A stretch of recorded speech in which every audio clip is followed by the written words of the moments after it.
गरीब देवरानी अमीर जेठानी की दिवाली। अरे जरा जोर जोर से दबा, हाथों में जान नहीं है क्या? जुबान तो तेरी कैंची की तरह चलती है और हाथ हैं कि तेरे हिलते ही नहीं। जैसी माँ वैसी बेटी, इसके हाथों में भी जान नहीं है। ऐसा लग रहा है कि कोई रुई से सर दबा रहा है। चाची 1 घंटे से सिर दबा ली हूँ, हाथ दल डोला है। देखा माँ जी, इसकी जुबान अभी 2 फुट की भी नहीं है और जुबान देखो 10 फुट की है। रुक, तुझे अभी बताती हूँ। भाभी, प्रीति अभी छोटी है, उसे माफ कर दीजिए। प्रीति, चाची को सॉरी बोलो, बड़ों से क्या ऐसे बात करते हैं? सॉरी चाची।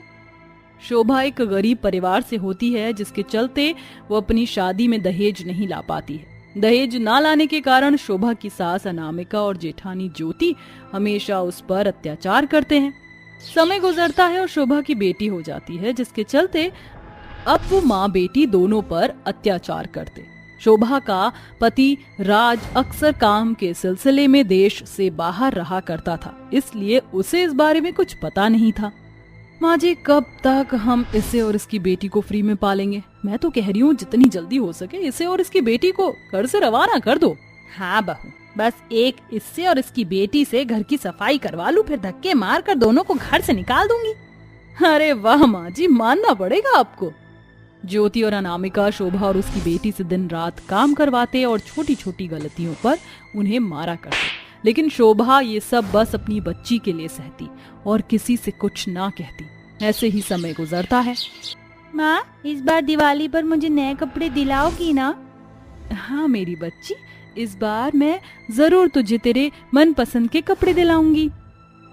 लेकिन कैसे? मेरे पास तो पैसे ही नहीं हैं, और ये जो पैसे भेजते हैं उसे माँ जी और भाभी अपने पास रख लेती हैं। अब मैं क्या करूं? शोभा इतना सोचती है और अपनी जेठानी ज्योति के पास जाती है। मेरा बेटा तो इन नए कपड़ों में किसी हीरो से कम नहीं लग रहा है। बबलू बेटा, आपको आपके दिवाली के कपड़े पसंद आए ना? हाँ माँ, बहुत अच्छे हैं। भाभी, तू यहाँ क्या कर रही है? भाभी, दिवाली आ रही है, मैंने प्रीति से वादा किया था कि इस साल मैं उसे जरूर नए कपड़े दिलाऊंगी, लेकिन मेरे पास पैसे नहीं हैं। आप मेरे लिए ना सही, लेकिन मेरी बच्ची के लिए दिवाली के नए कपड़े ले आइए, इससे उसके चेहरे पर थोड़ी मुस्कान आ जाएगी।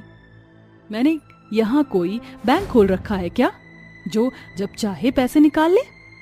तेरी बेटी के कपड़ों के लिए मेरे पास कोई पैसे नहीं है, समझी? चल अब जा और मेरे लिए चाय बना कर ला। तेरी बकवास सुनकर मेरा सिर दर्द होने लगा है। लेकिन भाभी, कहा ना एक बार, समझ नहीं आता है, जा यहाँ से। जिसके बाद शोभा निराश होकर कमरे से बाहर आ जाती है। ऐसे ही दिन गुजरता है। शोभा और शोभा की बेटी घर की दिवाली की सफाई कर रहे होते हैं, वहीं अनामिका और ज्योति आराम से बैठे होते हैं। दोनों माँ बेटी सफाई कर ही रहे होते हैं कि तभी प्रीति के हाथ से कांच का पॉट गिरकर टूट जाता है, जिसे देखकर ज्योति और अनामिका चिल्लाते हुए कहते हैं, ये देखो, कर दिया नुकसान। जानती भी है कि कितना महंगा था। एक तो शादी में एक फूटी कौड़ी नहीं लेकर आई, ऊपर से बेटी को जन्म दिया, और अब ये नुकसान। तुम दोनों इस घर में रहने के लायक ही नहीं हो। निकल जाओ तुम दोनों यहाँ से, वरना एक दिन तुम दोनों माँ बेटी इस पूरे घर को खा जाओगी और डकार भी नहीं लोगी। नहीं माँ जी, माफ कर दीजिए, हमसे आइंदा से ऐसी कोई गलती नहीं होगी। हमें घर से मत निकालिए, हम लोग कहाँ जाएंगे? कहीं पर भी जाओ, हमें इससे क्या, बस अब तुम दोनों इस घर में नहीं रह सकती। इतना कहकर ज्योति और अनामिका शोभा और उसकी बेटी को धक्के मारकर घर से बाहर निकाल देते हैं। शोभा और प्रीति कई घंटे तक घर के बाहर बैठकर रोते हैं, लेकिन वो लोग दरवाजा नहीं खोलते। जिसके बाद शोभा अपनी बेटी प्रीति को लेकर सड़क पर इधर से उधर भटकने लगती है। कई घंटे भटकने के बाद शोभा को एक छोटी सी झोपड़ी दिखाई देती है, जिसके अंदर वो अपनी बेटी को लेकर चली जाती है। माँ, अब हम कहाँ जाएंगे? हमारा तो ही नहीं है। नहीं बेटा, ऐसे नहीं बोलते, पापा है ना, जब पापा वापस आएंगे तो देखना, वो हम दोनों को यहाँ से ले जाएंगे। जब तक मैं तुम्हारा ख्याल रखूंगी। तुम यहाँ बैठो, मैं बाहर जाकर कुछ काम ढूंढने की कोशिश करती हूँ। शोभा कई जगहों पर जाकर काम ढूंढने की कोशिश करती है, लेकिन शोभा को कहीं पर भी काम नहीं मिलता। ऐसे ही कई घंटे बीत जाते हैं। आखिर में जब शोभा निराश होकर अपने घर लौट रही होती है कि तभी रास्ते में उसे मिट्टी के बर्तन बनाने वाले दिखते हैं, जिसे देखकर शोभा के मन में ख्याल आता है और वो उन लोगों से थोड़ी मिट्टी लेकर घर आ जाती है। माँ, ये क्या है? बेटा, ये बर्तन बनाने वाली मिट्टी है। इस मिट्टी से हम लोग भगवान श्री गणेश और माता लक्ष्मी की मूर्ति बनाएंगे और उसी के साथ दिए भी बनाएंगे। दिवाली आ रही है ना, हम यही बनाकर बेचेंगे और उससे जो पैसे मिलेंगे उन पैसों से अपना गुजारा करेंगे। माँ, फिर तो बहुत मजा आएगा, मैं भी आपके साथ बनाऊंगी। जिसके बाद दोनों माँ बेटी मिलकर मिट्टी के दिए और भगवान श्री गणेश लक्ष्मी माता की मूर्ति बनाते हैं और उन्हें अपने घर के बाहर ही बेचते हैं। ये भगवान गणेश और माता लक्ष्मी की मूर्ति बहुत सुंदर है और ये दिए भी काफी अच्छे लग रहे हैं। एक काम करो, ये सब पैक कर दो। ये लीजिए, आपके 490 रुपए हुए। दिन भर की होने वाली कमाई से गरीबी में माँ बेटी अपना गुजारा करते हैं। वहीं अनामिका और ज्योति बड़े ऐशो आराम से अपने घर में रहते हैं। ऐसे ही कुछ दिन और गुजर जाते हैं। चलो अच्छा हुआ, इस बार मैं दिवाली से पहले ही घर आ गया। बस कुछ देर और, फिर मैं शोभा और प्रीति से मिलूंगा और उन्हें ये सारे तोहफे दूंगा। राज विदेश से वापस लौट चुका होता है और अपने घर जा रहा होता है, लेकिन रास्ते में राज को उसकी बेटी प्रीति दिख जाती है, जिसे देखकर राज जल्दी से प्रीति के पास जाता है। प्रीति बेटा, तुम यहाँ क्या कर रही हो? और शोभा कहाँ है? माँ, देख तो पापा आ गए। शोभा, ये सब क्या है? तुम और प्रीति यहाँ क्या कर रहे हो? क्या हुआ है तुम लोगों के साथ? राज के पूछने पर शोभा रोते हुए अपने और अपनी बेटी के ऊपर हुए अत्याचारों के बारे में राज को बता देती है, जिसे सुनकर राज को बहुत गुस्सा आता है और वो अपने घर जाता है। भाभी, आपकी हिम्मत कैसे हुई मेरी पत्नी और बेटी के साथ ऐसा करने की? उस 2 टके की औरत के लिए मुझ पर चिल्लाने की कोई जरूरत नहीं है, समझे? अरे उसकी हैसियत ही क्या थी, वो तो इस घर की नौकरानी से भी गई गुजरी थी। जैसे नौकर को घर से निकाल दिया जाता है, वैसे हमने उसे घर से निकाल दिया। और भूलो मत, ये प्रॉपर्टी माँ जी के नाम पर है और माँ जी भी उसे इस घर में कभी नहीं रखेंगी। ठीक है, आपको और माँ को यह प्रॉपर्टी और घर मुबारक हो। मेरी पत्नी और बेटी ही अगर इस घर में नहीं रहेंगी तो मैं यहाँ रहकर क्या करूँगा? मैं भी यहाँ से चला ही जाता हूँ। राज भी घर छोड़ देता है और दूसरा घर लेकर अपनी पत्नी और बेटी के साथ खुशी खुशी रहने लगता है और दिवाली वो एक साथ खुशी खुशी मनाते हैं। शोभा अपना मिट्टी के दिए और भगवानों की मूर्ति बनाने का काम जारी रखती है, जिससे घर का गुजारा और अच्छे से चल जाता है और ऐसे ही महीने गुजर जाते हैं। वही दूसरी तरफ ज्योति और अनामिका अपने पैसों को फिजूल खर्चों में उड़ाते हैं, जिससे वो धीरे धीरे कंगाल होने लग जाते हैं और उनकी फिजूल खर्ची उन्हें जल्द ही रोड पर ले आती है। लगता है हमें हमारे किए की सजा मिल रही है। हमने जो शोभा और उसकी बेटी के साथ किया वो गलत था। भगवान हमें माफ कर देना, हमसे बहुत बड़ी गलती हो गई। ज्योति और अनामिका दोनों ही अपनी गलती पर शर्मिंदा होते हैं और भगवान से माफी मांगते हैं कि तभी अचानक ज्योति को शोभा की दिए की दुकान दिखती है, जिसे देख ज्योति और अनामिका भागते हुए शोभा के पास जाते हैं। माँ जी, भाभी, आप यहाँ? शोभा, हमें माफ कर दो, हमें हमारी गलती का एहसास हो चुका है। हमने जो तुम्हारे साथ किया उसकी सजा आज हमें मिल चुकी है। भाभी, माँ जी, आप दोनों को आपकी गलती का एहसास हो गया, इससे बड़ी बात मेरे लिए और क्या हो सकती है। चलिए आप लोग अंदर आइए। शोभा अपनी सास और जेठानी को घर में ले आती है और वो सभी साथ रहने लगते हैं। धीरे धीरे राज और शोभा की वजह से उनका बिजनेस बढ़ता है और अब वो पहले की तरह अपने महल जैसे घर में रहने लगते हैं। ज्योति और अनामिका भी पूरी तरह से सुधर जाते हैं, जिससे पूरा परिवार मिलजुल कर खुशी खुशी रहने लगता है। कुली वाला, कुली वाला, कुली वाला, लाइए भाई साहब, मैं उठा लेता हूँ सामान। ठीक है, ये लो। लो भाई साहब, आ गए आपकी टैक्सी तक। पूरे 50 रुपए हुए हैं। ये लीजिए। कुली वाला, सामान उठवा लो। कुली वाला। आनंद रेलवे स्टेशन पर कुली का काम किया करता था, जिससे वो दिन के 300 से 400 रुपए कमा लेता था और उसी से ही अपना गुजारा चलाता था। आनंद के परिवार में उसकी पत्नी शोभा और उसके 3 छोटे बेटे मोहन, मनीष और अनुज थे। अरे भाग्यवान, क्या बना रही हो आज? खुशबू तो बहुत बढ़िया आ रही है। आएगी क्यों नहीं, करवा चौथ आ रहा है ना, तो उसी के लिए मिठाई बना रही थी जी। वो मैं कह रही थी कि पिछले साल आपने जो मुझे करवा चौथ पर पीली साड़ी दिलाई थी ना, सभी को वो साड़ी बहुत पसंद आई थी। इस बार भी आप मुझे वैसे ही साड़ी दिलाना। इस बार तो मेरी कमाई ही ढंग से नहीं हो पाई। न जाने इस बार मैं शोभा को करवा चौथ के लिए साड़ी कैसे दिलाऊंगा। मुश्किल से 1 हफ्ता रह गया है करवा चौथ में। अरे आप किन ख्यालातों में खो गए? अरे कुछ नहीं, मैं तो ये सोच रहा था इस बार तुम्हारे लिए कौन सी रंग की साड़ी लेकर आऊं।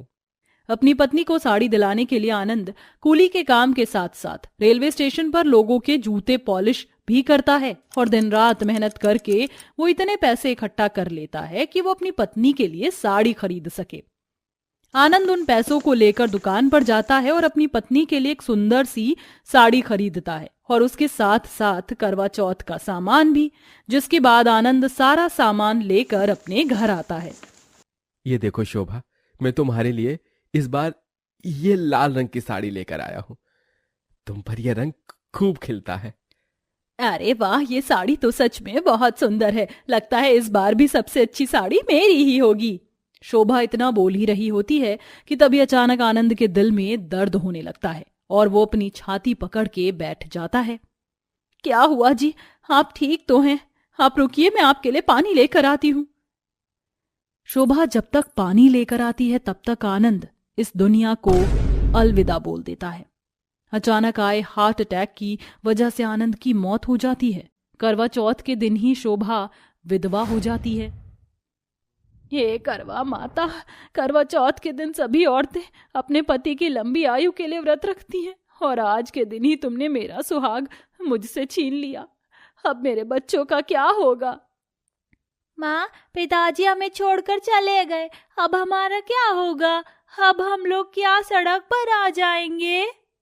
नहीं मेरे बच्चों, जब तक तुम्हारी माँ जिंदा है मैं ऐसा नहीं होने दूंगी। शोभा को अपने पति की मौत का गम तो था, लेकिन अपने बच्चों को देखकर शोभा ये सब भूलकर घरों में काम करना शुरू कर देती है, जिससे मिलने वाले पैसों से शोभा अपना और अपने तीनों बच्चों का खर्च चलाती है। लेकिन इतने कम पैसों में घर का खर्च चलाना शोभा के लिए बड़ा ही मुश्किल होता है। अरे आज तुम तीनों इतनी जल्दी आ गए? अभी तो तुम तीनों की छुट्टी में समय है ना? माँ, 3 महीने से स्कूल की फीस नहीं भरी है। टीचर ने कहा है अब जब तुम तीनों की फीस आएगी तभी तुम स्कूल में आ पाओगे। अपने बच्चों की बात सुन और घर के हालातों को देखकर शोभा अपने गांव के सरपंच के पास जाती है। सरपंच जी, आप जानते ही हैं इनके गुजर जाने के बाद में किन हालातों से गुजर रही हूं मैं। घरों में काम करके मुझे मेरे घर का खर्चा और बच्चों की स्कूल फीस भरनी पड़ती है, लेकिन मेरी तनख्वाह इतनी नहीं है कि ये सब मैं आराम से कर सकूं। इसलिए मुझे आपसे कुछ पैसे उधार चाहिए थे। लेकिन इसके बदले मुझे क्या मिलेगा? पैसों के बदले तुम्हें कुछ ना कुछ तो गिरवी रखना होगा।